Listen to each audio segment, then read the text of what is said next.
इस कहानी की, इस वाक़े की हसासियत, इसकी नौइयत कुछ इस तरह की है कि 2-3 दिन तो मैं भी सोचता रहा, क्योंकि मेरा दिल दहल गया ये वाक़या सुनकर कि पाकिस्तान में बड़े बड़े शहरों में ये वाक़यात हो रहे हैं क्या, और इस तरीके से हो रहे हैं। तो मैं सोचता रहा कि इसको शेयर करूँ ना करूँ, लेकिन जिस के ज़रिए मुझे ये कहानी बताई गई, जो मेरे जानने वाले थे, शर्जील उनका नाम है, तो उन्होंने बोला कि नहीं, हमारा जो नुकसान होना था हो गया, मज़ीद नुकसान से हम बच भी गए, बड़े नुकसान से शायद बच गए, लेकिन बहुत सी फैमिलीज़ हैं जिनके कानों तक ये बात जानी चाहिए, ख़ास तौर पे बच्चे बच्चियों वाले जो अपने बच्चों की तरबियत कर रहे हैं, अपनी बच्चियों की तरबियत कर रहे हैं, उन तक ये बात जानी चाहिए। अच्छा, इस कहानी को सुनाने से पहले मैं आपको एक चीज़ वाज़ेह कर दूं कि बड़ी थिन लाइन होगी कि आप इस कहानी को नेगेटिव ले जाएं कि जी हम तो शायद अच्छे काम करने वालों के ख़िलाफ़ हैं, या अच्छे काम करने वाले जो साइंटिफिक तरीके अपना रहे हैं हम उसके ख़िलाफ़ हैं। ऐसा बिल्कुल नहीं है। आप थोड़ा सा समझ कर इस सच्चे वाक़े को अगर एब्जॉर्ब करेंगे और आप जो मुतासरीन हैं उनके जूते में अपना पैर डाल के देखेंगे तो आपको दुख और तकलीफ़ का अंदाज़ा होगा, और आपको समझ आएगी कि मैं बात शेयर क्यों कर रहा हूँ। अच्छा, इसमें बहुत से नाम, बहुत से मकामात मैं फ़र्ज़ी दूँगा, असल नाम नहीं लूँगा। उसकी वजूहत ये हैं कि फिर उन लोगों की शनाख्त ज़ाहिर होने से, उनका जो नुकसान होने से बच गया था, हो सकता है उससे डबल नुकसान हो जाए उनकी शनाख्त सामने आने की वजह से। 2021-22 की बात है। शर्जील जिन साहब ने, जिनके ज़रिए मुझ तक ये कहानी पहुँची, उनका नाम भी मैं फ़र्ज़ी ले रहा हूँ। वो कारोबारी शख्सियत है अपने शहर की, लेट 30s में होंगे, अपना ख़ानदानी कारोबार संभालते हैं, उस शहर के पॉश एरिया में रहते हैं जहाँ पे एक अपार्टमेंट 15-15, 20-20 करोड़ का है, अच्छी वेल ऑफ फैमिली है। कारोबार के सिलसिले में ही उनकी मुलाकात हुई नवीद से। नवीद साहब की वैसी भी पर्सनैलिटी ऐसी थी, टॉल थे थोड़े से, उनकी बिल्ड ऐसी थी, लगता था कि किसी मतलब बड़ी ज़िंदगी उन्होंने बड़ी एक्सरसाइज वगैरह में गुजारी, और वेल वर्स्ड आदमी, दीनी मालूमात भी बहुत रखते थे। फिर उन्होंने अपना इंट्रोडक्शन दिया कि मैं ऐसे ऐसे एक महकमे से रिटायर्ड हूँ, तो और इंसान का ट्रस्ट डेवलप होता है। अब वो थे नहीं थे, वो एक अलग बात है। और उन्होंने अपनी शख्सियत को ऐसा बताया कि जी कंप्लीट पैकेज है, तो मेरी साइंटिफिक नॉलेज भी है, दुनियावी नॉलेज भी है, और दीनी नॉलेज भी है, जी मैं तफसीर भी पढ़ाता हूँ और बाकी चीज़ें भी करता हूँ। लेकिन वो टिपिकल मौलवी उसमें नहीं थे, क्लीन शेव और पैंट शर्ट पहनने वाले, लेकिन मज़हब के बारे में गुफ्तगू जब वो करते थे तो शर्जील बड़ा इंस्पायर होता था। With the passage of time Naveed साहब ने बताया, जब ज़्यादा शर्जील से मिलना मिलाना हुआ, शर्जील ने अपने घर भी उनको दावत दी, सारे घर की ख़वातीन भी बड़ी मुतासर हुई। आपको पता, ख़वातीन दीनी तालीम से बड़ी मुतासर होती हैं, अगर किसी के पास अच्छी तालीम हो तो, और अच्छे तौर पे उसको बयान करता हो, क्योंकि तालीम तो बहुत लोगों के पास होती है, शऊर भी बहुत लोगों के पास होता है दीनी, लेकिन उसको बयान करने वाले बहुत कम लोग होते हैं। तो शर्जील की फैमिली भी बड़ी मुतासर हो कि बज़ाहिर तो उनकी कोई शख्सियत से लगता नहीं, लेकिन उनको इतनी चीज़ें पता हैं और तलफ़्फ़ुज़ इतना अच्छा है और बड़े अच्छे तरीके से बताते हैं। कुछ दिनों बाद नवीद साहब ने बोला कि भाई मैंने ऐसे ऐसे एक जूम के ज़रिए दीनी तालीम देने का सिलसिला शुरू किया हुआ है, और तो ये बच्चियों के लिए और ख़वातीन के लिए, तो शर्जील तुम चाहो तो अपनी फैमिली को ला सकते हो और उनको इन्वाइट कर सकते हो। शर्जील ने अपनी छोटी बहन को सबसे पहले उस ग्रुप में, उस जूम लिंक जो भी था, उन्होंने बोला कि सही ऐसे ऐसे मेरी बहन तरबियत हासिल करना चाहती हैं और आप उनको ऐड कर लें। फिर शर्जील की बहन के ज़रिए काफ़ी लोगों तक ये लिंक गया। शर्जील की भतीजियाँ, भांजियाँ, फिर शर्जील की खाला और दीगर जो ख़वातीन थी, आहिस्ता आहिस्ता जूम लिंक में ऐड होती गई। अच्छा, शर्जील की एक बड़ी बहन थी, है माशाल्लाह, जो मैरिड है, उसका नाम है आमना। आमना को भी शर्जील की छोटी बहन जो सबको ऐड करवा रही थी, मतलब अपने ख़ानदान की कोई 10-15 बच्चियाँ, 5-6 बड़ी उम्र की ख़वातीन, उनको ऐड करवा चुकी थी, और वो जूम लिंक पे उनसे दीनी तालीम हासिल करती थी एक पर्टिकुलर टाइम पे।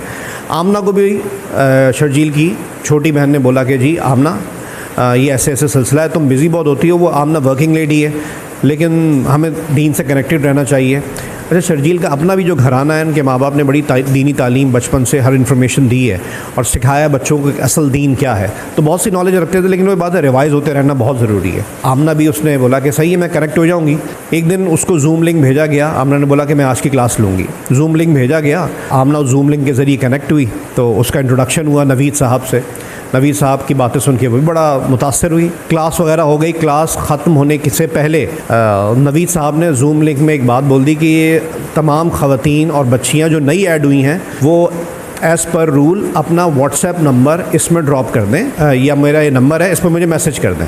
आमना ने, जब क्लास ख़त्म हो गई तो आमना ने अपनी छोटी बहन से पूछा कि भाई ऐसे ऐसे व्हाट्सएप नंबर क्या नहीं करें। हाँ, ये सबके नंबर उनके पास है, इनके पास एक व्हाट्सएप ग्रुप भी है, उसमें ऐड करते हैं, फिर वो चीज़ें भेजते रहते हैं, दुआएं वगैरह और बाकी चीज़ें। आमना ने भी, उन्होंने जो नंबर बताया था उस पर मैसेज कर दिया, और इनका फ़ौरन जवाब आया एक दो बातें उन्होंने पूछी और फिर आमना को अगले दिन उन्होंने कॉल कर दी, नवीद साहब ने। उस दिन अगले दिन वो क्लास नहीं थी, कॉल कर दी। उन्होंने बोला कि देखो बेटा ऐसे ऐसे ये सिलसिला तो है, आप जुड़ी रहें, और दूसरा मैं हिकमत का काम भी करता हूँ, और आपके कोई मसाइल हों, कोई चीज़ें हों तो मुझे ज़रूर बताइएगा।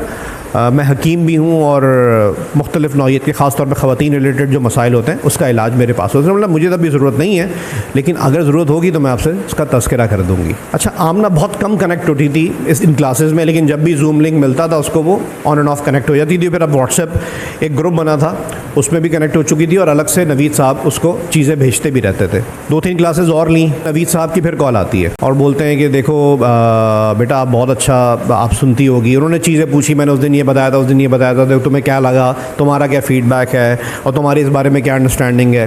लेकिन आमना क्योंकि रिलीजियस घराने से थी, उसको पता था बहुत सी चीज़ें, उसके लिए बहुत सी चीज़ें नई नहीं थी, एक रिवाइज़ हो रही थी चीज़ें। उसमें बोला सही, हमें मुझे इत्मीनान है आप जो पढ़ा रहे हैं, एक सदका जारी और फ्री ऑफ कॉस्ट करते थे, इसका कोई पैसा नहीं लेते थे वो। तो बोला देखिए मसाइल होते हैं कभी कभी हमारे साथ, और हम आप वर्किंग लेडी हैं, हमें अंदाज़ा नहीं होता। वो इतना अपनी बातों में उन्होंने उलझाया, चीज़ें पूछना शुरू की। उसने बोला कि मैं आपको कुछ चीज़ें बताता हूँ, कुछ चीज़ें भेजूँगा, दवाइयाँ वो इस्तेमाल करें। मतलब मुझे ज़रूरत नहीं है। आहिस्ता आहिस्ता वो सवाल जवाब करने लगे कि तुम्हारे साथ ये क्यों है, ये वैसा क्यों है, और वो बहुत पर्सनल नौइयत के सवालात थे।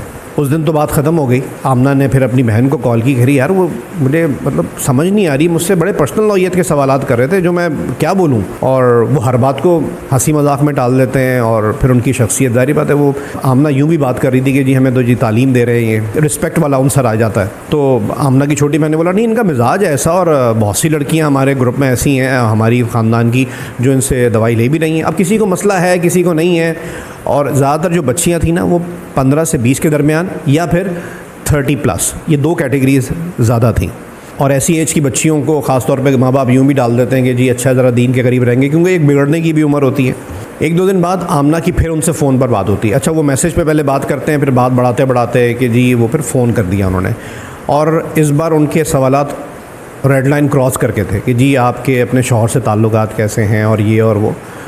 उसने बोला मतलब मुझे समझ नहीं आई वो ये सवालात क्यों कर रहे थे। बाद में जब उसने अपने बाकी लोगों को बताया, नवीद साहब ये बार बार बज़िद थे कि देखें जी आपकी कुछ चीज़ें ऐसी होनी चाहिए, आप जो बता रही हैं वैसी नहीं है, तो मैं आपको कुछ दवाइयाँ भेज रहा हूँ, आप वो चीज़ इस्तेमाल करें, और वो फ्री ऑफ कॉस्ट है, परेशान मत होना बेटा। और फिर उसके बाद मुझे उसके असरात बताइएगा। बात इनसे ख़त्म हुई तो आमना ने फ़ौरन अपनी बहन को मिलाया कि भाई ये मुझे डाउट हो रहा है यार, ये तुम मतलब तुमसे भी इस तरह के सवालात करते हैं कि तुम्हारे शौहर से कैसे ताल्लुकात हैं, तुम्हारे ताल्लुकात बेहतर हो सकते हैं, तुम्हारी ज़वाजी ज़िंदगी बेहतर हो सकती है, मैं तुम्हें कुछ दवाइयाँ भेज रही हूँ, मुझे कौन सी दवाइयाँ चाहिए, मुझे कौन सी ज़रूरत है। आमना भी शायद अपने मिड-30s या अर्ली 30s में होगी, तो मतलब मुझे तो ऐसा कोई ज़रूरत नहीं है। वो कह रहे हैं कि जी आप काम में बहुत बिजी होती हैं, कभी कभी अपनी ज़िंदगियों में ध्यान नहीं देते, शौहर हाथ से निकल जाते हैं, तो मैं और इस हर बात पे वो हंस देते हैं, मजाक कर, जैसे कोई मजाक है, अगला आइंदा यानी कि वेरी नेक्स्ट वो संजीदा होकर बात भी नहीं कर सकता, और दूसरा वो एक रिस्पेक्ट वाला आंसर भी। दोनों को बात खटक रही थी, लेकिन फिर भी वो इग्नोर करके आगे बढ़े।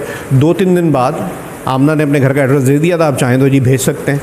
2-3 दिन बाद कुछ लोशंस जिसके ऊपर कोई लेबल नहीं था और कुछ पाउडर में की दवाइयाँ डिब्बियों में वो भेजी इसको। आमना ने इनको मैसेज किया कि आपने बिला वजह भेज दी, और ये और वो बाइकिया के ज़रिए आई थी। भेज तो दिया है, लेकिन मैं चले इस्तेमाल कर लेती हूँ, क्योंकि एक ट्रस्ट था, पूरी फैमिली कनेक्टेड थी। लेकिन उसको एक बात खटक रही थी कि हिकमत के बारे में उसने भी सुना था, तो माजून तो सुना था, पाउडर भी सुना था, गोलियाँ भी सुनी थी, ये लोशन कहाँ से हिकमत में आ गया। चलो आता भी होगा। उन्होंने मैसेज किया, आमना ने नवीद साहब को मैसेज किया कि ये आपने मोहतरम भेजी है, मैं इसका क्या करूँगी और मुझे नहीं ज़रूरत, चलें आप कह भी रहे हैं तो इसको यूज़ कैसे करना है। उनकी कॉल आ गई, और वो समझ लें ऐसी कॉल थी कि जिसको सुनने के बाद आमना का बिल्कुल क्या कहते हैं कराची की ज़बान में कहते हैं मीटर आउट हो गया।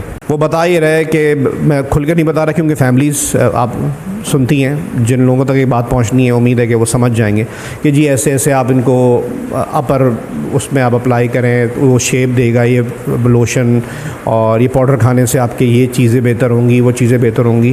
ख़ास वो ना जो ज़वाजी ताल्लुकात के मामला हैं। आमना को तो उस पर बहुत गुस्सा आया, भाई मेरे शौहर से क्या ताल्लुकात हैं या बाकी मामलात क्या हैं, इससे इनका क्या लेना देना। और दूसरी बात मतलब मैंने आपसे कब कहा कि मुझे अपनी बॉडी को शेप देना और उसके लिए मुझे कोई चीज़ें चाहिए, फिर भी उन्होंने भेज दी और उसको एक्सप्लेन भी कर रहे हैं। अब आमना की बस हो गई थी। आमना ने अपनी बहन को कॉल की कि मैं तुमसे मिलना चाहती हूँ। आमना और वो मिले, उसने डिटेल में सारे उनके मैसेजेस और कॉल वगैरह का बताया, उसने बोला कि भाई मुझे चीज़ें सही नहीं लग रही, बाकी कौन कौन लोग ऐड हैं तुम उन सबसे मिलो और पता करो कि मामला क्या है। तो सबसे पहले इनकी एक भांजी ऐड थी, उसको उन्होंने बुलाया अपने घर पे, जिसकी एज होगी 16-17 साल। जब ये लोग सवाल जवाब कर रहे थे कि देखो बेटा तुमसे कोई बात होती है उनकी एक्स्ट्रा या कोई ऐसी चीज़ है, उसने डिनाई कर दिया, लेकिन उसके चेहरे के एक्सप्रेशन से पूरी एक कहानी समझ चुके थे, वो घबरा गई थी। फिर उसके बाद 1-2 लड़कियां और जो थीं, उनके ख़ानदान की 10-12 लड़कियां थीं जो टीनेज की होंगी, बाकी बड़ी एज की ख़वातीन थी, जैसे आमना की एज की, और ये वो समझ गए थे। 1-2 लड़कियों से और इंटेरोगेट किया उनको बुला के, और जिसका फेशियल एक्सप्रेशन वो देख रहे थे उनका यकीन मजबूत होता जा रहा था कि कुछ तो दाल में काला है। एक लड़की जो भतीजी थी आमना की, उसकी उम्र 15-16 साल थी, वो आई और वो इनके सवालात के बाद रो दी, और उसने ऐसी ऐसी चीज़ें बताई जिसमें मैं आपको कुछ चीज़ें बता पा रहा हूँ। उस बच्ची ने बताया कि इन्होंने हमसे भी ये बातें की और ये कुछ चीज़ें भेजते थे कभी कभी हमारे उस एड्रेस पे कि तुम्हें उस के गेट पे चौकीदार से मिल जाएंगी, या कोई अगर है तो पे मिल जाएंगी, तुम्हें घर पे नहीं भेजते थे। आप वो यूज़ करना और फिर मुझे बताना। अब जो चीज़ें खुली मैं उसका पूरा एक समरी बता देता हूँ। इन्होंने उन तमाम बच्चियों को जो 15 से 20 ईयर्स के बीच में थी, उनका अलग एक ग्रुप बनवाया जिससे दवाई पहुँच जाती थी, और ये उसको बोलते थे कि कुछ लड़कियाँ बताती भी होंगी, जारी बात है, आपको पता है बहुत सी चीज़ों के बहुत सी बॉडी चेंजेस हो रहे होते हैं, तो कुछ लड़कियों ने कुछ जिक्र भी किया।